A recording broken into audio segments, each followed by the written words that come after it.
It's much lesser known than its predecessor, but over the years, this movie has gained a cult following, and I can see why. It has a bunch of strange characters in a world that has taken on a much different atmosphere than we saw in the original. One thing's for sure, Return to Oz is definitely a weird movie, and I enjoyed it a lot more than I thought I would. Hey guys, welcome back to the show. Now, I only saw this movie for the first time a few weeks ago, despite the fact that it came out all the way back in 1985. It's Return to Oz, the unofficial sequel to The Wizard of Oz that takes on a much darker tone, but many say that this movie is much more faithful to the original books. And I'll take your word for it because, quite frankly, I'm not reading all of those books for this video.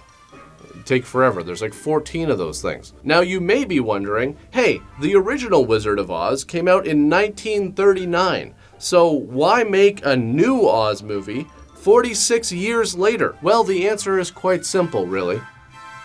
Copyright. See, the original Wizard of Oz was made by MGM and was based on the novel The Wonderful Wizard of Oz. But in 1954, Disney bought the rights to 11 of the other books. They started to make a live-action musical film called The Rainbow Road to Oz, but it was eventually scrapped because Walt Disney wasn't happy with how it was turning out. There is a documentary about this on YouTube. If you're interested, I'll post the link in the description. But it was in 1980 when writer-director Walter Murch told Disney that he was interested in making an Oz movie.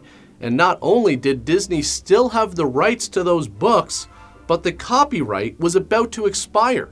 So they were like, yeah, okay, let's make that movie now while we still can. The movie starts in the year 1899, after the events of the tornado that wreaked havoc on the farm, and Dorothy is seemingly back to full health. Then she finds a key outside, which she's convinced says Oz. So she tells Auntie M, but she's not very impressed. She wants Dorothy to get over this whole Oz thing. It never actually happened, okay? Something must be wrong with this girl. You just haven't slept the night right through since the tornado. And then you're no help to me in the morning. Yeah, there's work to be done. I know that sounds a little harsh, but this is 1899. They had kids working in coal mines back then, so concussion or no concussion, grab a hammer and a bunch of nails, Dorothy. That house isn't gonna roof itself. Uncle Henry seems unable to work, and Dorothy is like, well, he broke his leg. And Aunt Em is like, oh, really? I didn't know breaking your leg prevents you from using a saw. Dorothy keeps talking about Oz, and Aunt Em is like, well, we gotta get you to the doctor so that he can fix you, because as of right now, you are useless the way you are. So Dorothy tells the doctor about how the Tin Man became the Tin Man. Basically, the Tin Man was a regular guy made out of flesh until one day he accidentally chopped off his leg with his axe and replaced it with a tin leg, and then a witch enchanted his axe, which made him chop off all the other parts of his body. Yeah, some dark shit. I mean, that's a horror movie in itself right there. Tin Man Origins. So the doctor inquires as to how Dorothy got back from Oz, and she tells him about the ruby slippers. Where are those slippers now?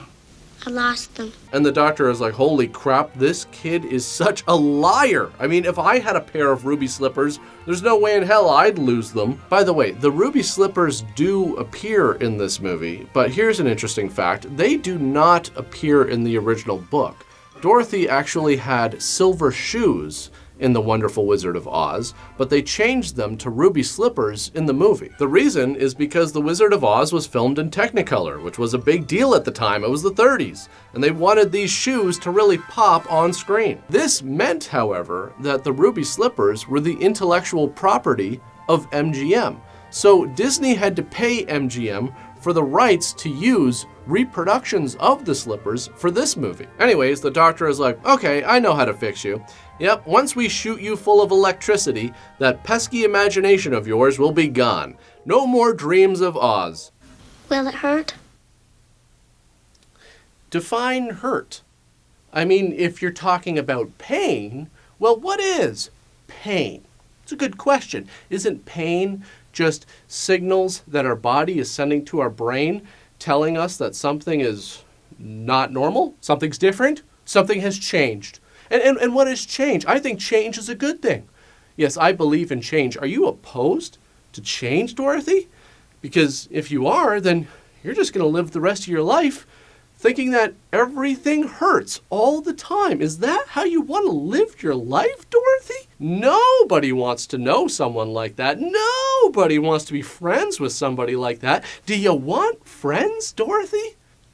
Then you might think about embracing change. By the way, speaking of change, this is going to cost a lot of money. So Aunt Em is like, all right, well, I guess there seems to be no other option. And she's right. I mean, just look at Dorothy. She's delusional. She's out of control. And like I said, there's work that needs to be done. We can't build a house while listening to her drone on and on about scarecrows and lions and munchkins. It's annoying. Anyways, Aunt Em leaves Dorothy with the doctor and the head nurse to get electrocuted overnight. Dorothy keeps seeing this little blonde girl who gives her a pumpkin since there's nothing else to do in this place, and Dorothy passes the time by combing its hair. So they strap her down to a gurney and take her to the operating room, and right before they flick the switch, the power goes out. Now's her chance to escape with the help of the little blonde girl. They make it all the way to a river where they find a chicken coop to hold on to, but suddenly the blonde girl disappears.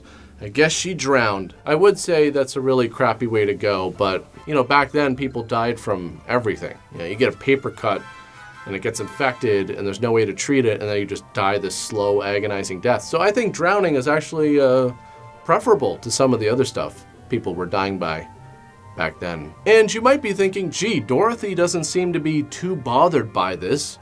Seems like this whole situation would be pretty traumatic. And yes, it does, when you look at it through the lens of the year 2024. But remember, this is the year 1899. Life expectancy was what, like 45? People were dying all the time, all over the place. Going to bed at night was a gamble. You didn't know if you were going to wake up the next day. Dorothy's probably used to it by now. And, she didn't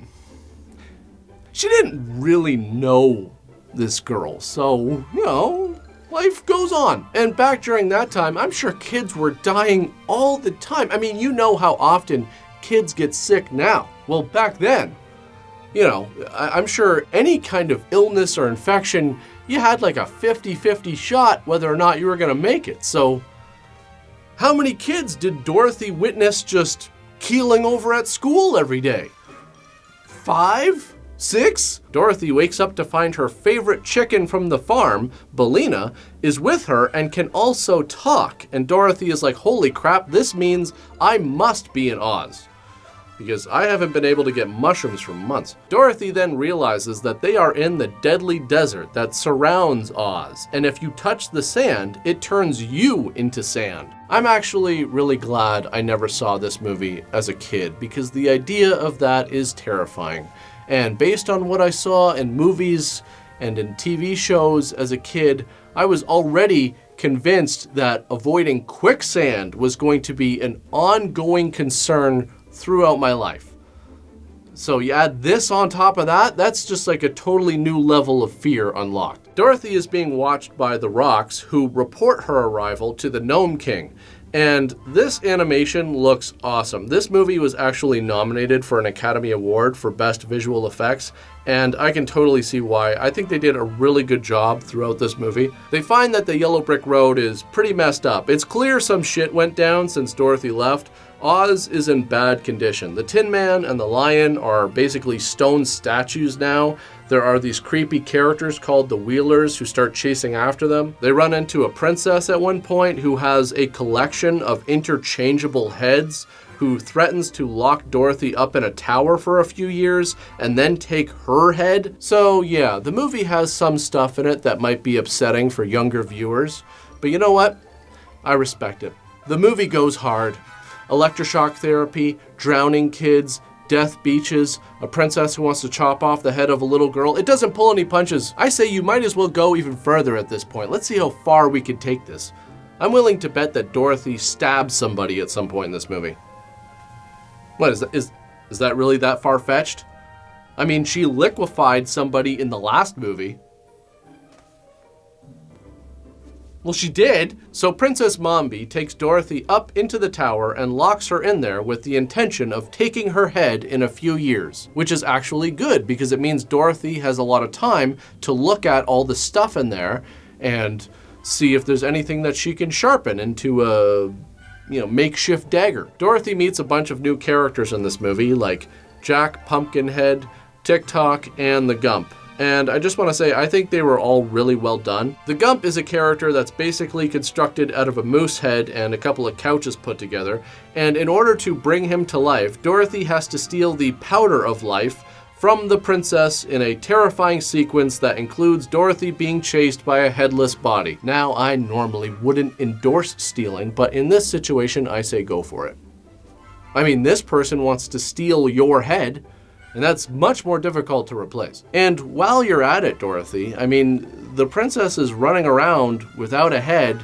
She can't really see that well, so now would kind of be the perfect time to shank her with something sharp on your way out the door. I'm just saying, the option's there. So they fly away and head for the Gnome King because apparently he's keeping the Scarecrow hostage.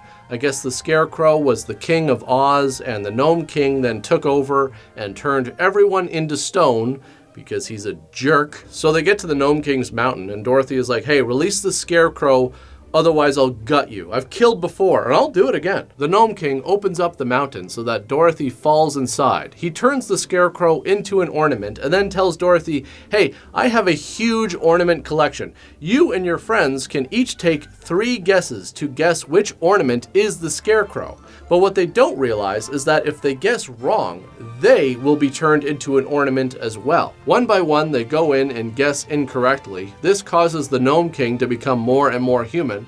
And this is where he's like, hey, check out my shoes.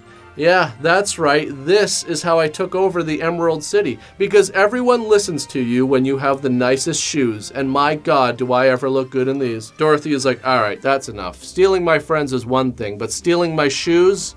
I'm taking this bitch down. So she comes up with the idea that the green ornaments are characters from the Emerald City, and she's right. One by one, they all come back to life. The Gnome King gets pissed, destroys everything, and tries to eat Jack, but Bellina the chicken drops an egg down his throat, and this kills him, of course. Because as we all know, when you play rock, paper, scissors, the only way to truly beat rock is with egg. Eggs are poison. Poison indeed. Now, you might be thinking that this seems like an odd choice to have the Gnome King be killed by an egg, but to me it just seems like classic anti-egg propaganda, which is something that's gone back and forth for like 100 years, Oh, yeah, you shouldn't eat eggs. They're bad for you. Cholesterol and blah, blah, blah. And then a few years later, it's like, oh no, actually you can eat eggs. They're okay. I don't know what to do anymore. I don't know what's right. Anyways, Dorothy gets the ruby slippers back, and when she looks in the mirror, she sees the little blonde girl, who's like, hey, I'm Ozma, the rightful queen of Oz. I was afraid you would drown. But were you? Were you really? Because it seems like you slept pretty soundly in that chicken coop that night, Dorothy. But seriously though, I get it. Yeah, I mean, you have to say something like that if you run into that person again, because otherwise it would be super awkward. You have to at least pretend like you were concerned, Oh, I thought you drowned. I was losing it for days, for weeks. Dorothy wakes up in Kansas, where Aunt Em tells her that the hospital burned down and the doctor died in the fire, and the head nurse is arrested for taking part in his experiments. Dorothy then returns home and sees Ozma in the mirror in her bedroom, which I have to say, my reaction to this would be a lot different. I mean, it kind of seems like a huge invasion of privacy. Am I wrong? And also, if I was Dorothy, I would look into the mirror and just say to Ozma, okay, so we're done, right? This is done? Because, quite frankly, I've almost died multiple times now traveling to your world to help you people with your problems. And then I come back to my world and everybody just thinks I'm crazy. So what am I getting out of this? Trauma, basically. That's it. Now, when this movie came out, there were some critics who said that it was too dark and bleak for kids, which I can understand, but I just want to point out there were a lot of movies in the 80s that were like this. Fantasy family movies that were kind of dark. Just look at The Neverending Story, Labyrinth. The Goonies, The Dark Crystal. Unfortunately, this movie did not do well at the box office, grossing just over $11 million on a budget of $28 million. However, as I mentioned before, over the years, it developed a cult following, especially from fans of the original books. I really enjoyed the character design in this movie, and I was especially impressed with some of the visual effects. I think this is a pretty cool movie, quite honestly. I mean, it's not perfect, but in contrast to the tone of The Wizard of Oz, I think this works. It has some obviously familiar elements, but it's also very different from the world in the original movie. I want to thank all of my supporters on Buy Me a Coffee, Patreon, and YouTube. Thanks to everybody for watching. If you haven't already, please subscribe to the channel and like the video. But that's pretty much it for this one, and I'll see you all next time. Look, nobody that I've used this machine on has complained after the procedure. In fact, none of them really said much of anything at all. So there you go. Nothing but satisfied customers. Patience. I know this whole thing is very difficult to understand. I don't even really understand it. You should have seen the instruction manual that came with this thing. Okay, it was like this thick. And I gotta read that. I skimmed it, and it was a thorough skim. So I know all the important stuff, like what all the buttons and switches do. Mostly. I mean, there's a few buttons on there where I'm like, okay, I'm not even gonna touch those. I don't know what to do anymore. Like, I don't know what's right. The only thing I know is that I've been eating eggs my whole life, and I'm still alive in my late 30s, which is something that a lot of people back in 1899 couldn't say. I don't know what to think, and I'm not a doctor, so I can't tell you what to do, but obviously, everything in moderation. You know? Don't go out and buy 24 eggs and eat them all in one sitting every day. That would obviously be bad. Yes, the hospital burned down. See, that is the risk of using electricity. Sounds like classic anti-electricity propaganda. Hey, I'm Ozma, the rightful queen of Oz. My stomach is going crazy. Okay. Anyway, probably all those eggs.